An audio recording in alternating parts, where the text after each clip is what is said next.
What Stoics don't do. The 9 things you must stop. Starting today. Most conversations about Stoicism focus on what to begin, what to practice, what to add, what to build.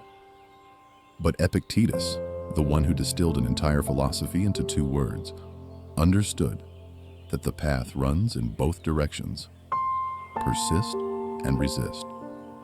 There are things to start, and there are things to stop. Things you are currently doing, automatically, habitually, daily, that are quietly draining everything the other practices are trying to build. Today, we focus on the second list, what Stoics don't do, and what you must stop if you want to become someone the world cannot easily move. Stop 1. Fearing change. Where this appears in your life. Every time you cling to a situation, a relationship, or a version of yourself, not because it serves you, but because it is familiar. Marcus Aurelius wrote something that most people read and immediately agree with, in principle, and then spend the rest of their day contradicting in practice. All things are born from change. Not some things, not the good ones, all things.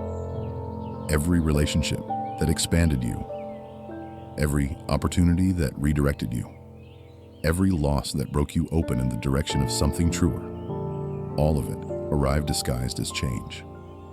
And yet, when change appears at the door, something in us recoils. We rearrange, we negotiate, we reach for what was, instead of opening toward what is coming. The Stoic freedom from this fear does not come from indifference. It comes from preparation, from knowing, through repeated experience, that you can handle what arrives. Not because you are unaffected, because you have built something that does not collapse when the conditions change. Where to use this today? Name 1 thing in your life you are currently clinging to out of fear rather than love. A situation that no longer serves. A story about yourself that no longer fits. A relationship that has quietly ended, but that you have not yet allowed to be over. And ask, what would become available to me if I released my grip on this? You do not have to answer immediately, only to ask. Stop 2. Giving small things, large attention. Where this appears in your life, in every hour lost to things that ultimately did not matter. Marcus Aurelius left an instruction that is difficult in its simplicity. You are better off not giving small things more attention than they deserve. This sounds obvious, until you trace where your attention actually went yesterday. The comment that stayed with you for hours. The minor inconvenience replayed. The detail that consumed the morning while something important waited. The mind does not automatically sort by importance. It sorts by urgency. And urgency is often manufactured by things that are loud, rather than things that are significant. The Stoics asked a question before engaging with anything. Is this essential? Does it move me toward what matters? Or is it simply demanding attention? Because attention is finite, and everything you give it to is something you are not giving it to something else. Where to use this today?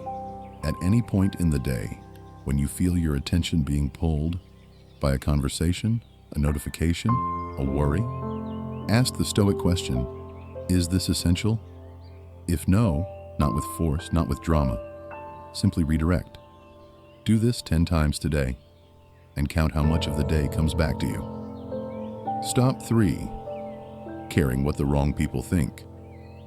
Where this appears in your life, every time someone's opinion of your work, your choices, or your worth briefly became more real to you than your own. Marcus Aurelius offered a practice for moments of criticism that is almost uncomfortably direct. Think about the person who is criticizing you. Think about who they are, what they value, what they have built, what they are afraid of. And then notice, this is the person whose opinion you were about to allow to supersede your own evaluation of yourself. He did not say ignore all feedback. He said, know whose feedback to weigh and whose to release. And then he said something that should stop most of us cold. We love ourselves more than other people, and yet we care about other people's opinions more than our own. That is insanity. Where to use this today? Identify one opinion currently living in your head. Someone's judgment, someone's disapproval, someone's silence that you have been interpreting. And ask, is this person someone I actually respect? Someone whose life reflects the values I am trying to live? If not, release it. Not with resentment, with the quiet clarity of someone who knows that not every voice deserves a seat at the table of their inner world. Stop 4. Needing to get even where this appears in your life every time someone wronged you, and a part of you began planning what you would do about it. Marcus Aurelius was betrayed, lied about, undermined, attacked. He was not exempt from this, and yet he wrote, not as inspiration, but as a genuine personal conclusion, the best revenge is to not be like the person who wronged you.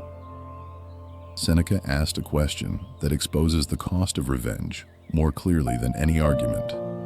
You would not kick a mule for kicking you. You would not bite a dog for biting you. Why then do you allow yourself to be brought to their level by the actions of someone who is simply behaving according to their nature? Getting even requires investing your attention, your energy, your present moment in a person who has already taken something from you. The Stoic response is not to forgive easily. It is to refuse to let the wound have more of your life than the original injury already claimed. Where to use this today?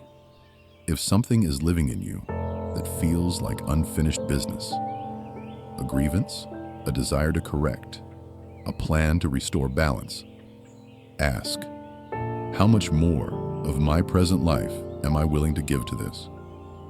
And then consider, what would it look like to simply become someone so grounded in their own values that this no longer requires a response? That is not weakness.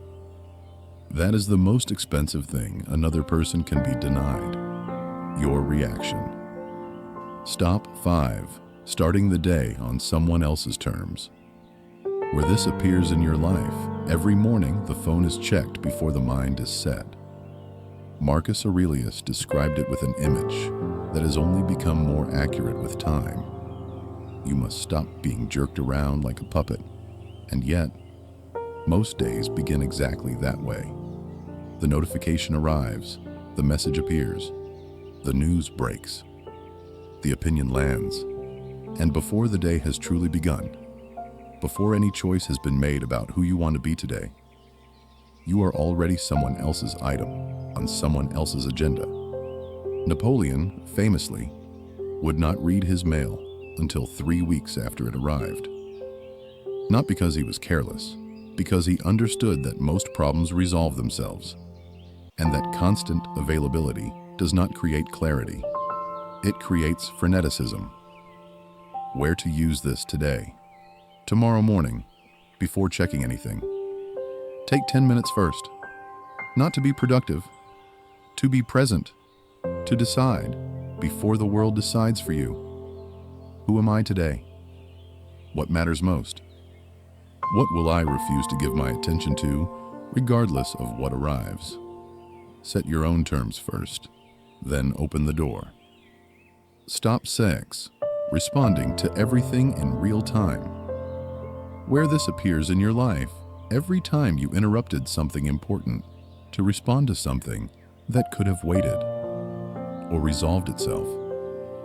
Epictetus understood something that the modern world has made almost impossible to practice. You do not have to be reachable by everything that wants to reach you. Responding to everything in real time is not productivity. It is constant interruption, disguised as engagement. Every time you respond to what is merely urgent, instead of what is actually important, you are training yourself to be reactive.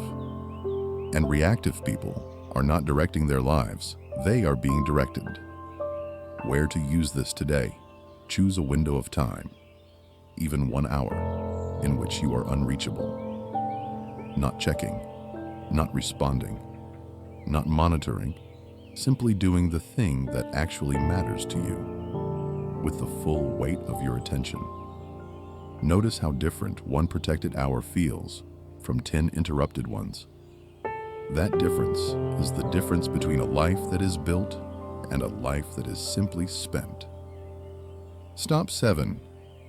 Letting things in that do not need to be let in. Where this appears in your life, every time something external arrived and you gave it permission to alter your inner state. Marcus Aurelius wrote, "You don't have to let it upset you. You always have the option to have no opinion. You can let it drift past like clouds through an open sky. You can observe it without absorbing it. You can allow it to exist without allowing it to matter." This is not indifference. It is discernment, the practiced, deliberate choice about what deserves access to your inner world. Because not everything that arrives has earned the right to stay. Not every comment, not every opinion, not every piece of noise the world generates in the course of a single day. Where to use this today? The next time something arrives, a critical remark, a piece of unwelcome news, a social comparison, before letting it in, pause and ask, have I chosen to give this access? Or did it simply arrive and I forgot that I had a choice? You always have a choice. The Stoics practiced exercising it before the reaction became automatic. So can you. Stop 8. Measuring yourself by external standards. Where this appears in your life, every time your sense of worth rose or fell, based on someone else's response to you. Epictetus said something that sounds almost harsh, until you feel how free it actually is. When you look outside yourself for approval, you have surrendered. Not partially, not in small ways. You have handed over the authority to define your worth to something that was never qualified to hold it. External measures are not neutral. They shift, they contradict. They reflect the values of the moment, rather than the truth of the person. What the crowd celebrates today, it may dismiss tomorrow. What the world overlooks now, history may recognize later. The only scorecard that remains consistent is the one you set for yourself, based on your values, your direction, your private assessment of whether you acted in alignment with who you said you wanted to be. Where to use this today? Ask yourself, whose approval am I currently seeking? And what would I do differently if that approval were removed from the equation? That difference between what you would do with approval available and what you would do without it is the gap between performance and authenticity. Close the gap. Start there. Stop 9. Treating philosophy as something you finished.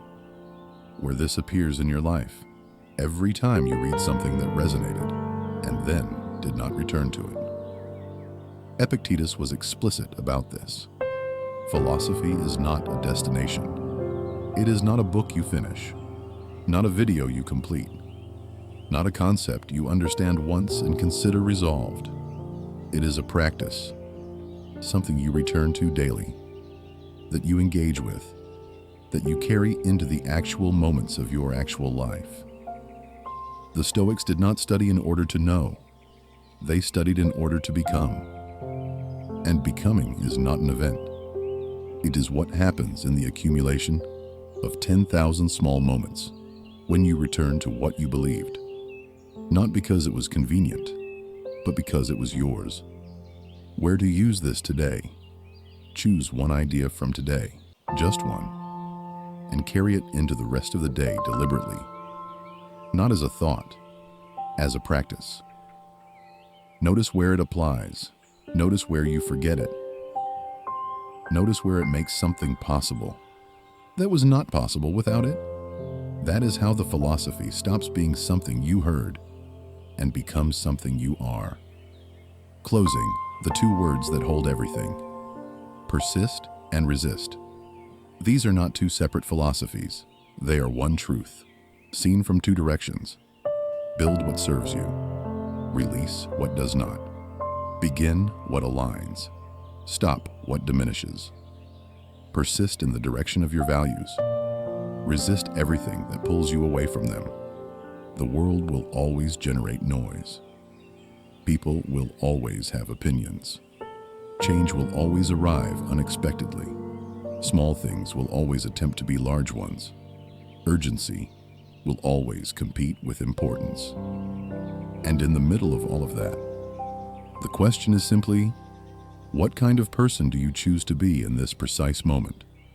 Not tomorrow, not after things settle. Now. The Stoics did not wait for better conditions to practice being themselves. Neither should you.